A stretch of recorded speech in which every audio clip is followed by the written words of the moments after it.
Fala pessoal, sejam bem-vindos à nossa 15ª semana de aula da disciplina de tópicos de física quântica. Na aula passada, a gente viu sobre o oscilador quântico, né? Oscilador harmônico quântico. Vimos aí os níveis de energia dele, a equação que faz com que a gente deduza aí esses valores de energia, né? As funções, a gente viu aí o estudo dessas funções de ondas, tá certo? Funções de onda. E na aula de hoje a gente vai falar sobre medição na mecânica quântica. Eu estou deixando o link aqui também do vídeo da aula passada, tá certo? Sobre oscilador harmônico.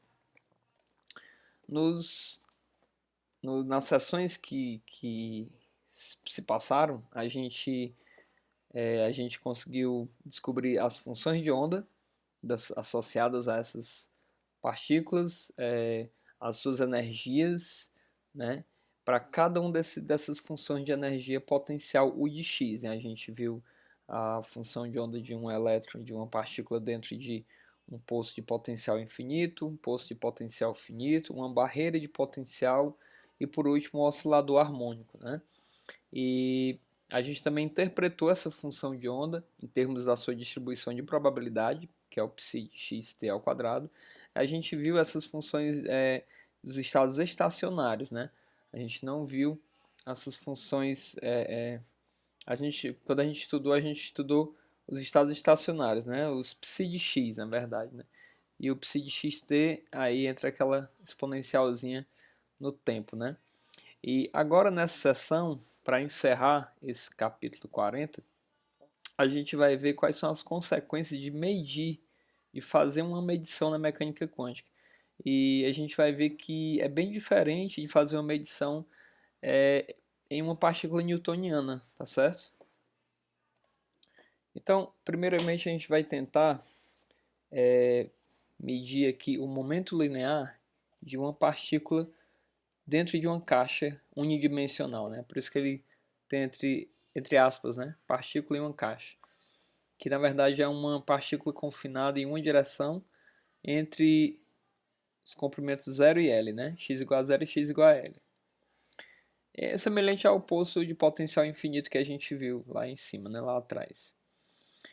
Vamos supor que primeiramente essa energia, essa partícula tem uma energia bem estabelecida, é N, tem uma energia cinética, né? Certo? Igual a um dos níveis de energia. Seja uma partícula newtoniana, não seja uma partícula da mecânica quântica, né? Não seja a nível quântico, vamos dizer assim. E que, pronto, para exemplificar melhor, imagina um disco de hóquei, tá certo? É o exemplo que o livro dá aqui. Um disco de hóquei é entre duas paredes ali, podendo deslizar entre duas paredes, tá certo? Olhando assim de perfil. A energia cinética desse disco vai ser P2 sobre 2m. Vamos supor que a gente está tentando medir o momento linear desse disco, tá certo? A gente está tentando medir o momento linear desse disco. A energia a gente já viu que é P ao quadrado sobre 2m. Eu posso isolar o P, esse P vai ser raiz de 2me. Então, na verdade, o P aqui, esse P, aqui é o módulo do P, né? Não é exatamente para onde ele está indo. Eu não sei o sentido desse P. A direção eu sei, a direção X, mas para onde ele está indo? Para a direita ou para a esquerda? Né?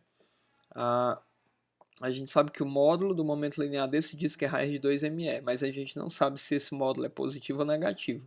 Se o disco está indo para a direita ou está indo para a esquerda. Tá certo? Para a gente saber se esse disco está indo para a direita ou para a esquerda, a gente tem que medir. Como é que mede? Iluminando esse disco para ter informação se ele está indo para a direita ou para a esquerda. Quando a gente ilumina o disco, a gente tem que incidir uma luz sobre ele. Essa luz, se a gente tratar como fótons, ela também possui um momento linear H sobre lambda, né, que a gente já viu lá atrás. E aí, quando a gente incide esses fótons sobre o disco de Hawking, esses fótons interagem com o disco, né? Mudando esse momento linear do Hawking, do disco, né? E aí, acontece o seguinte, o simples ato de medir o momento linear do disco pode afetar a grandeza que estamos tentando medir. Por quê? No escuro, ele tem um momento linear. Um desses dois aqui, tá certo? A gente não sabe se é mais ou se é menos. Quando a gente acende a luz para tentar saber se ele está indo para a direita ou para a esquerda, a gente descobre que ele está indo para a esquerda, por exemplo, mas quando a gente liga a luz, essa interage com ele e aí modifica o valor desse momento aqui, entendeu? Então, o simples ato de medir, de jogar uma luz sobre o disco, modifica o momento linear desse disco. A boa notícia é que essa mudança é minúscula, né? Porque o disco de rock tem momento linear em torno de 0,165 kg metro por segundo, enquanto que um momento linear de um fóton é nessa faixa aqui, 1,33 vezes 10 a menos 27 kg metro por segundo, tá certo? Então, é uma diferença pequena aí para o disco de rock. Então, assim, é uma mudança irrisória, tá certo? Em geral, podemos medir qualquer uma das propriedades de uma partícula newtoniana, seu momento linear, sua posição, energia, sem uma mudança sensível na grandeza que estamos medindo. A situação, entretanto, é bem diferente quando se trata da mecânica quântica, né? Por exemplo, essa mesma situação de uma partícula confinada em uma caixa, em uma dimensão, né? A função de onda dela, o estado dela, é dado por essa função π de xt, né? Que é um πn de x, que é o estado estacionário, vezes a exponencial de menos i ômega t, ômega nt, que aí é a parte temporal da função. Essa função estacionária, a gente já viu, para um poço infinito, né? É a raiz de 2 sobre L, sendo de npx sobre L, com esse n variando de 1 até indefinidamente aqui, né? De 1 em diante, valores inteiros, né? Então, assim, essa função de onda aqui, esse estado, é um estado de energia definida. Tem uma energia bem definida. Para cada valor de n, tem um EN específico, né? Que são as energias discretas do poço infinito, né? Mas ela não tem um momento linear definido. Por quê? Se você pegar a função seno e reescrever esse seno como seno de knx, substituir esse kn por nπ sobre L, e depois usar a fórmula de Euler, né, que é essa aqui, ó, exponencial de i θ é cosseno de θ mais i seno de θ, a gente consegue reescrever o seno como sendo dessa forma aqui, ó. E aí a gente percebe que a nossa função de onda, na verdade, essa função seno, na verdade é uma combinação de duas exponenciais. Tem essa exponencial aqui temporal, né, em cada uma delas, que já tem lá em cima, né, ó, já tem aqui em cima, mas tem para a função do estado estacionário, a gente tem uma exponencial positiva de knx e uma exponencial negativa de knx. E o momento linear é proporcional a esse kn, né? É h cortado k. Momento linear de uma partícula na mecânica quântica, né? H cortado kn. Então, quando esse primeiro termo aqui, ó, ele representa a função de onda de uma partícula livre com energia h cortado ômega n e com um componente positivo ao longo de x do momento linear. Então, isso aqui representa uma partícula indo para a direita, com momento linear positivo, né? Enquanto que essa representa uma partícula com momento linear negativo. Ele está indo para a esquerda. Então, assim, parecido com a situação clássica. A gente tem um disco de Hawking que pode estar indo para a direita ou para a esquerda, né? Momentos lineares para lá ou para cá, para a direita ou para a esquerda. Só que na mecânica quântica, esses estados eles estão ali o tempo inteiro. Esses momentos lineares eles estão ali o tempo inteiro. Eles estão sempre na função de onda você tem a probabilidade da partícula estar indo para a direita ou para a esquerda, né? Esses momentos lineares estão o tempo inteiro lá, tá certo? Diferente da quântica, que metade do tempo está indo para a direita, metade do tempo está indo para a esquerda, tá certo? Então, qual o valor que a gente vai obter na hora que a gente for medir esse momento linear, né? A gente pode pensar numa experiência mais ou menos como essa daqui, ó. A gente joga um fóton no sentido negativo do eixo Y aqui, né? E põe dois detectores, detector A, detector B aqui. E aqui tem o nosso poço infinito, né? E a função de onda aqui para a partícula. E aí quando você joga o fóton de lá para cá, um desses detectores vai detectar essa partícula, né? Na verdade, detectar esse fóton, né? E aí esse fóton está sendo desviado de acordo com a partícula que está aqui dentro. Se a partícula estiver vindo do ponto zero para cá, para o L, né? E o fóton, se ela tiver um momento linear para cá, para a direita, o fóton vai acabar desviando aqui para esse lado, né? Tá, na verdade é o seguinte, ó, aqui vale a conservação do momento linear. Esqueça o que eu falei. Aqui vale a conservação do momento linear, né? Aqui o px é zero, né? Tem uma conservação, porque o momento linear médio da partícula é zero na direção x, né? Porque ela tem a chance de ir para a direita ou para a esquerda. Ela tem os dois momentos ao mesmo tempo. É como na mecânica newtoniana, se você fizer o momento linear médio da partícula, vai ser zero também, porque metade do tempo ela está indo para a direita, metade do tempo ela está indo para a esquerda. Então, o momento linear em x médio aqui dessa partícula também é zero. E aí, quando eu lanço um fóton na direção y, o momento linear desse fóton também é zero em x, né? Então, inicialmente, o momento linear em x é zero. E como há uma conservação do momento linear, depois da colisão, depois da interação desse fóton com essa partícula, o momento linear em x tem que continuar sendo zero, tem que ter uma conservação. Para que isso aconteça, se esse fóton for detectado nesse detector B, por exemplo, então a componente x do momento linear desse fóton vai estar para a direita, vai ser positiva, vai ser para cá, para a direita. Enquanto que a da partícula vai ser para a esquerda, após a interação, logicamente, tá certo? Por quê? Porque é uma conservação do momento linear. O mesmo valor do momento linear que o fóton tiver para cá, para a direita, vai ser igual o negativo, vão ser iguais em módulo, né? Mas vão estar em sentidos contrários, tá certo? Porque eles conservam. Então, se no final a partícula está sendo detectada aqui no detector B, significa que o momento linear da partícula aqui, após a interação, está para a esquerda. Do mesmo jeito, se o fóton foi encontrado aqui no detector A, significa que no final a partícula está com o momento linear para a direita, beleza? Então, diferente do caso clássico, do caso newtoniano, aqui o momento linear do fóton vai afetar a componente x do momento linear da partícula, né? Então, assim, se a gente tiver, por exemplo, uma largura desse poço de 1 micrômetro, né? E esse elétron, para o estado fundamental, ele vai ter um momento linear de 3,31 vezes 10 a menos 28 kg metro por segundo, né? E aí, para a gente medir, usar esse fóton aqui da medição, a gente pode usar uma luz visível de 500 nanômetros, que tem um comprimento de onda,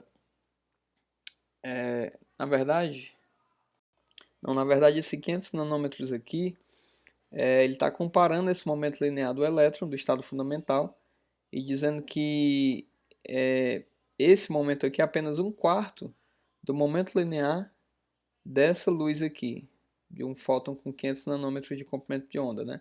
E para minimizar essa interação entre fóton e partícula, a gente usa uma luz com comprimento de onda maior. A gente já viu, vocês já viram também na disciplina de ondas, lá na parte de ondas, né, que quanto maior o comprimento de onda, menor a energia do fóton, da parte da onda, né? E menor também o momento linear. Então, assim, acaba que a gente usando, por exemplo, ondas de rádio, vai ter uma mudança menor, vai ter uma menor influência sobre o momento linear da partícula, né? Porém, mesmo quando a gente usa um fóton com um momento linear menor possível, né, a gente descobre que o estado da partícula na caixa deve mudar como resultado da experiência, né? E aqui o livro fala de alguns resultados da experiência, né? O que é que acontece na prática. Ah, quando a gente faz essa medição, e descobre que a partícula tem um certo momento linear, imediatamente essa função colapsa, né?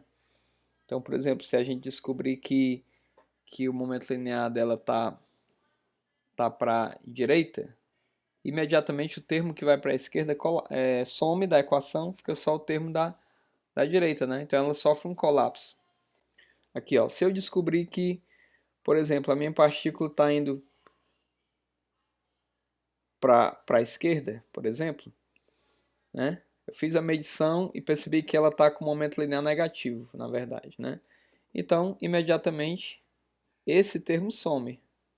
Ele zera, ele some da função e ela colapsa. Ela vai colapsar só nessa exponencial aqui, certo? O nome disso é colapso da função de onda. Quando a função ela escolhe é como se fosse uma escolha mesmo, que a função estivesse fazendo no ato da medida, né? O simples ato de medir modifica a função de onda da nossa partícula. É esquisito, mas é o que acontece na experiência.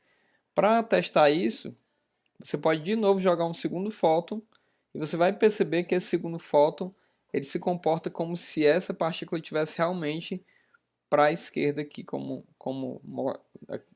nesse exemplo que a gente deu, tá certo? É esquisito, mas o simples ato de medir, de jogar um fóton, colapsa a função de onda, ela modifica, ela não fica mais dessa forma aqui, ela colapsa e logo em seguida joga no segundo fóton, você percebe que realmente ela tá com o momento linear definido ali, tá certo? Nesse exemplo aqui.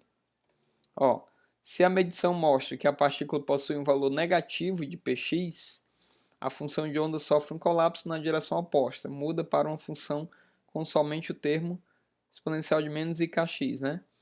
O termo h cortado k desaparece, o termo positivo. Se a gente fizer essa medição repetidas vezes, essa primeira medição aqui que eu mostrei repetidas vezes, 50% das vezes vai dar que a partícula tem momento linear positivo e 50% das vezes vai dar que ela tem momento linear negativo. Ou seja, a probabilidade é de 50%, né? De o momento linear ser positivo ou negativo. Não dá para a gente prever qual dos dois resultados ocorrerá, né? Apenas afirmar que existe uma probabilidade igual de acontecer tanto um como o outro resultado. Então, esse é o que acontece no dia a dia da mecânica quântica, vamos dizer assim, né? Medir uma propriedade física pode alterar a função de onda desse sistema, né? Então, quando a gente mede um pH cortado K positivo, o outro termo, ele some da função, essa função colapsa. Esse colapso da função de onda não é previsto pela equação de Schrödinger, né? É algo que acontece no dia a dia, né? E também não é uma consequência do processo de medição, tá certo? E isso também é independente de como essa medição é realizada, mesmo com elétrons mais fracos ou mais fortes, ainda assim esse colapso vai acontecer. O simples fato de você medir vai colapsar a função de onda. Agora, um detalhe importante é o seguinte: nem toda medição na mecânica quântica vai alterar a função de onda. Por exemplo, essa função de onda que a gente está estudando, ela tem uma energia definida. Se eu fizer um experimento para medir essa energia, eu não vou estar alterando nada, porque essa função já tem uma energia definida, né? Então, já tem uma probabilidade de 100% de essa energia ser essa mesmo que a função está prevendo. Então, ela não muda. A função de onda não vai sofrer nenhum colapso, porque ela já colapsou, já está colapsada naquele nível de energia, né? Já tem um nível de energia bem definido, tá certo? Então, quando a gente mede uma energia de uma função de onda de um estado estacionário que tem uma energia definida, essa função não vai mudar, porque ela já tem uma energia definida que vai ser mostrada na medição. É esquisito, mas é isso que acontece, tá certo? É tão esquisito que alguns teóricos não concordam com essa interpretação de colapso da função de onda. Eles preferem interpretar como muitos mundos, né? Na verdade, quando você mede e vê que que a partícula está num certo estado e não no outro, você tem uma ramificação no tempo aí, ele fala aqui, ó, uma ramificação em linhas do tempo alternativas, né? Então, essa é a interpretação de muitos mundos para a mecânica quântica, tá certo? E aí o livro encerra de uma forma brilhante. Por mais estranho que esses aspectos da mecânica quântica pareçam, outros ainda são muito mais estranhos, tá certo? Então é isso, pessoal. Estou deixando aqui uma atividade para vocês entregarem até o fim do semestre, uma atividade conceitual. Qualquer dúvida que tiver ficado, entre em contato comigo. Um abraço e até a próxima aula.